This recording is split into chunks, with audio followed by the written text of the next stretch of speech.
Assalamualaikum warahmatullahi wabarakatuh. Waalaikumsalam warahmatullahi Alhamdulillahi rabbil alamin wa bihi nasta'inu ala umuri dunya waddin. Asyhadu an la ilaha illallah wahdahu la syarikalah wa asyhadu anna Muhammadan abduhu wa rasuluh. Allahumma shalli wa sallim wa barik ala nabiyyina Muhammadin wa ala alihi wa sahbihi wa man walah wa man tabi'ahum bi ihsanin ila yaumiddin. Amma ba'du fa ya ibadallah usi bi nafsi wa iyyakum bi taqwallah haqqa tuqatih la'alakum tuflihun. Ini bukan Jumatan ya Pak. Oke. Mohon izin untuk share presentasi. Dapat terlihat nggak Pak Ari?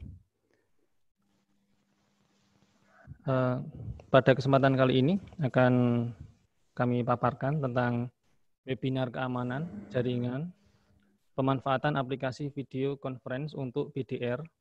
BDR itu bisa dua ya, bekerja dari rumah atau belajar dari rumah. Karena untuk era pandemi COVID-19 ini, kita itu secara tidak langsung terpaksa ya masuk ke revolusi industri versi 4, yang dulunya itu masih jargon-jargon, kampanye-kampanye, sekarang sudah beralih ke sana. Jadi untuk hal yang seperti ini kita lakukan sekarang, zooming dan seterusnya, itu bukan new normal lagi, tapi seharusnya kita sudah melakukan itu sejak lama.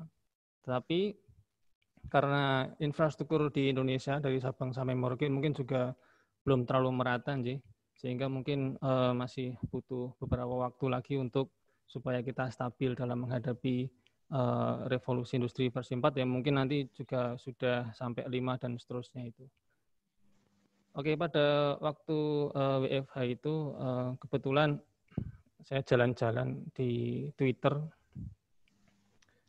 Pada waktu itu baru awal-awal Zoom booming dan ada isu tentang keamanan bahwa misalnya Zoom itu bisa dihack dan seterusnya, tapi saya kurang pasti bagaimana ngehacknya. Apakah orang yang dapat password kemudian dia masuk terus dia ngoceh seenaknya terus anotasi dan seterusnya, atau bagaimana? Karena kalau misalnya di sini more kemudian di sini disable participant anotasi, maka nanti partisipan nggak bisa ngorek-orek. Tapi kalau ini nggak saya centang, maksudnya enable, maka peserta sekarang bisa ngorek-orek. Mungkin itu, apakah itu yang dimaksud dengan celah keamanan atau dihacknya atau seperti apa, ya kurang tak begitu tahu. Tapi karena saya berjalan-jalan di Twitter, saya nemu ini pada tanggal 10 April 2020.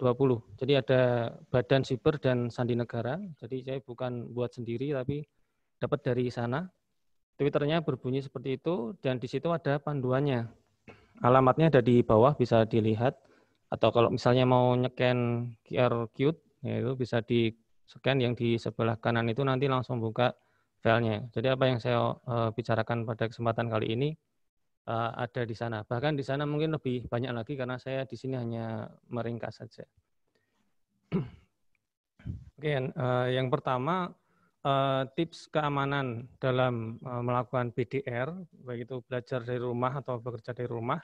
Yang pertama adalah sistem operasi, baik itu Windows, Mac, Linux, Android, dan seterusnya. Pokoknya sistem operasi saya nggak nyebutkan yang mana, mau berbayar atau mau gratis. Kemudian aplikasi itu bisa Zoom, kemudian nanti bisa WhatsApp, bisa Telegram, dan seterusnya. Baik itu aplikasi yang di Mac, Linux, Android, maupun di Windows, semua itu. Baik sistem informasi, sistem operasi maupun aplikasi, itu harus terupdate secara otomatis. Karena apa? Karena setiap hari itu penjahat itu selalu menemukan cara. Point ono we, ada aja caranya untuk membobol sesuatu.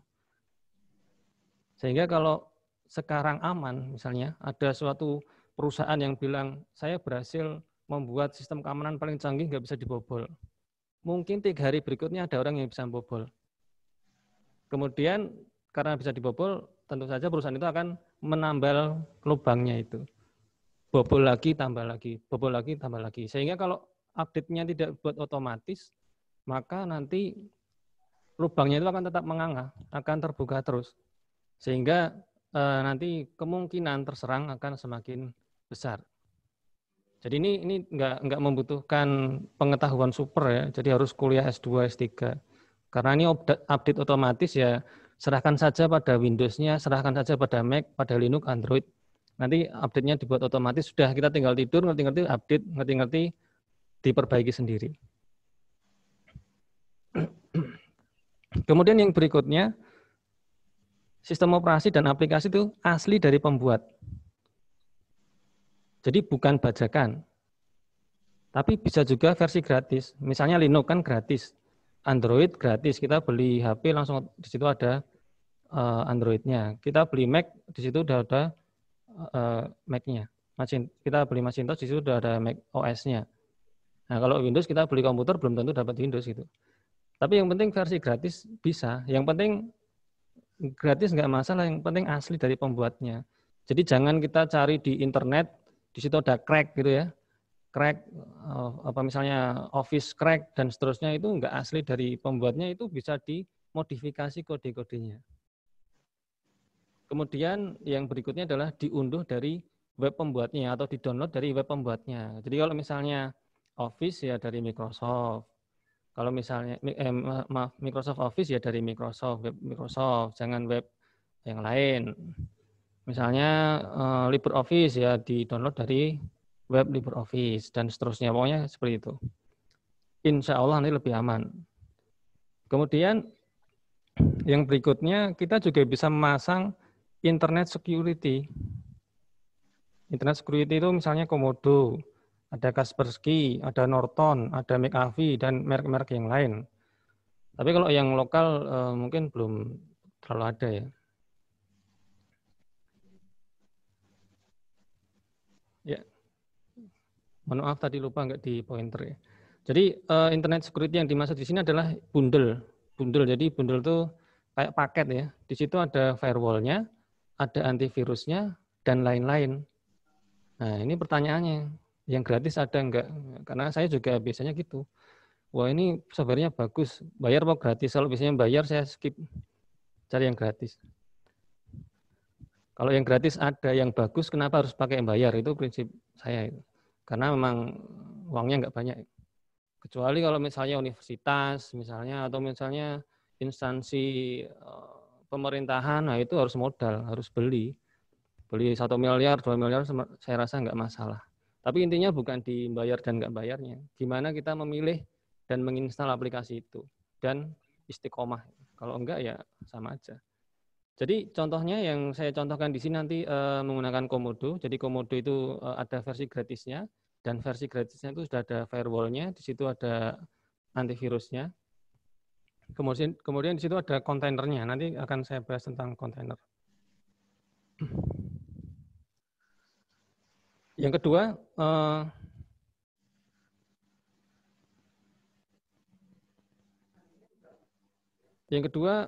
perangkat dan akun itu milik sendiri, jangan pinjam. Karena ada juga software yang digunakan untuk merekam. Apa yang kita ketik direkam. Jadi kalau misalnya kita pinjam atau misalnya pakai di warnet, kalau dulu ya, kalau sekarang saya nggak tahu apakah masih ada warnet atau enggak. Atau komputer publik, atau komputer orang tertentu yang kita nggak tahu ternyata dia hacker, itu mungkin diinstalasi sesuatu yang itu bisa merekam apa yang kita ketik. Mungkin kita ngetik username dan password itu sudah bablas. Jadi perangkat dan akun itu sebaiknya tidak pinjam. Oke ya. Kalau pinjam uang silahkan, tapi kalau perangkat dan akun nggak usah pinjam. Kemudian jaringannya aman. Jaringan aman itu ada beberapa ya. Untuk yang pertama pakai VPN. Jika kita berada di area publik. Area publik itu misalnya kafe, mall gitu ya, toko buku, perpustakaan, bandara, kemudian di situ ada terminal dan seterusnya, pokoknya area-area publik, maka sebaiknya kita pakai VPN. Nanti ada virtual private network, nanti dijelaskan berikutnya untuk VPN-nya. Kemudian untuk non-public, untuk jaringan lebih aman, sebaiknya kita pakai jaringan non-public, ya kita modal sendiri, beli kuota sendiri, gitu. Pasang internet sendiri, dedicated misalnya dari ISP mana, begitu silahkan. Itu nanti lebih aman. Apalagi kalau misalnya internetnya sendiri, kita beli sendiri pakai VPN. Nah, itu lebih aman lagi. Lebih ya, bukan berarti paling aman, tapi lebih. Karena nggak ada yang aman di dunia ini. Kalau kita pengen aman, ya nggak usah online. Gitu. Udah, karena mesti setiap saat mesti ada celah. Oke, offline juga nggak aman. Nanti ada penjahat datang, kita dirampok, ya, kita dicelurit, duit kita banyak, dicegat di tengah jalan. Wah, itu masih belum aman. Oh, berarti mati aman? Oh, belum tentu. Mati juga belum tentu aman. Nanti ada sidang di akhirat. Kamu kemarin ngapain? Gitu ya, masuk neraka atau masuk surga? Nah, amannya nanti kalau udah masuk surga. Kita baru bicara itu paling aman. Kemudian yang berikutnya, untuk keamanan tuh kuotanya cukup.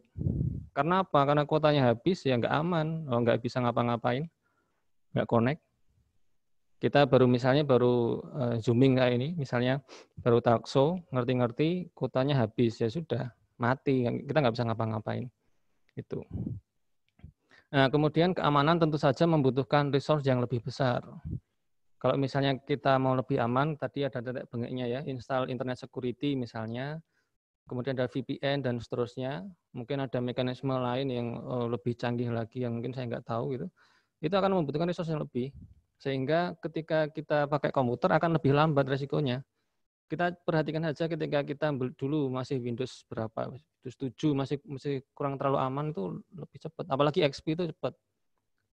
XP kita install kemudian kita ada Windows 7, Windows Vista ya. Kemudian coba Windows 10 kita install di versi komputer kita yang untuk XP dulu, mesti nangis-nangis komputernya atau mungkin nggak bisa jalan.